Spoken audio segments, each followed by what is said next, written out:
حدثنا الحميدي قال حدثنا سفيان قال حدثنا إسماعيل بن أبي خالد على غير ما حدثناه الزهري قال سمعت قيس بن أبي حازم قال سمعت عبد الله بن مسعود قال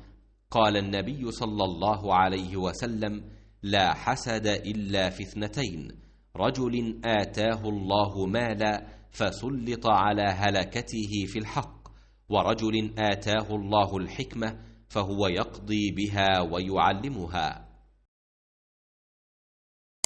रसूल अल्लाह सल्लल्लाहु अलैहि वसल्लम का इरशाद है कि हसद सिर्फ दो बातों में जायज़ है। एक तो उस शख्स के बारे में जिसे अल्लाह ने दौलत दी हो और वो इस दौलत को राह हक में खर्च करने पर भी कुदरत रखता हो, और एक उस शख्स के बारे में जिसे अल्लाह ने हिकमत की दौलत से नवाजा हो और वो इसके ज़रिए से फ़ैसला करता हो